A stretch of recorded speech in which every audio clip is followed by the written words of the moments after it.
And the funniest story was at Newport News. They were on their way to be shipped out to combat. And that's the night, I guess he and Shock got out when they weren't supposed to of the camp. And then these two girls who got on the train, they both married to the two young men in your father's group.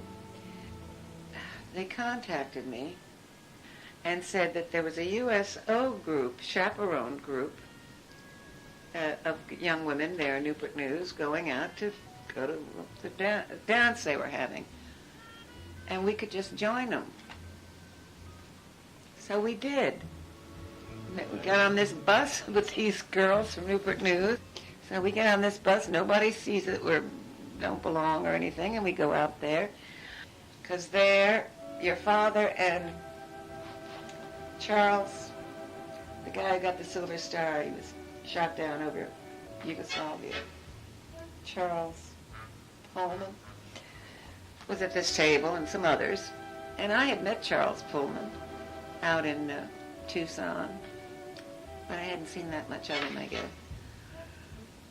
Anyhow, I had my hair up, and usually I had it long to my shoulders, but I had put it up.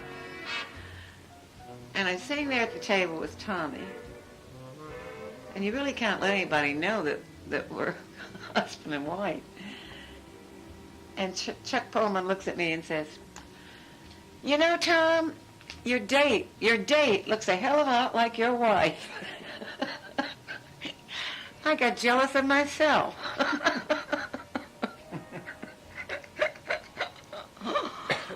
Sato voice said that she is. Well, then we tell them goodbye, and that's the last night we're going to see them. Oh, it was really the only night outdoors. And all these girls are getting on the bus. And we're three girls who supposed to have just met these guys that night.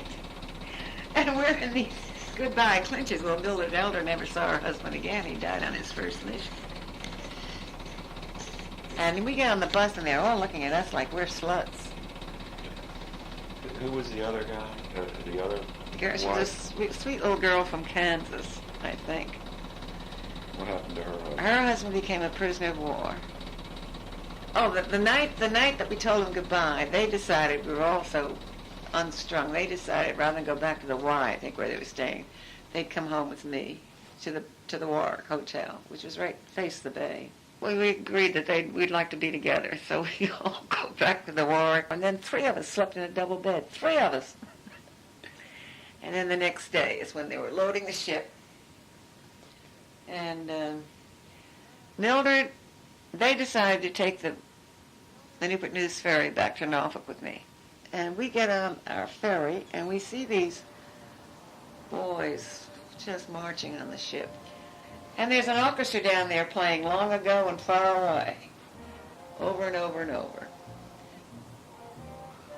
And I can remember standing on the deck of that ferry and Mildred Elder saying, "Oh, I know he's going to be all right," or "I know I'll see him again," something to that effect. And I got this terrible feeling, don't say that, because I had a feeling she wasn't. I mean, that kind of feeling that you don't put words to. And she didn't. He died. His father watched him go down in his very first mission.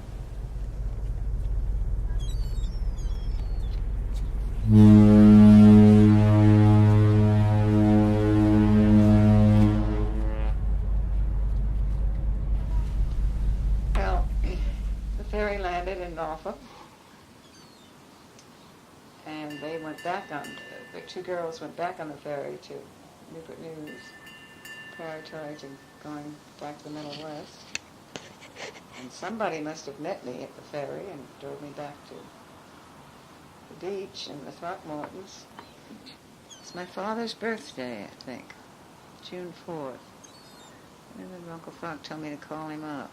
I remember going in the bathroom that night when I got back and went in to brush my teeth and started to cry, and then I thought, well, this is ridiculous. I'll cry for the rest of the time, so I stopped. But the next morning was a very cool, rainy sort of day, cloudy, very cloudy, and sort of mild rain, I think, from time to time. And after breakfast, I wandered on down the beach. It certainly wasn't a swimming day or even a sunning day, but I just walked on down there. I went on down the beach and stood on a sand dune, and there wasn't a soul on the beach within sight, up and down the beach, not one soul. And I just stood there looking out to sea, didn't see any activity at all, until I looked down toward Cape Henry.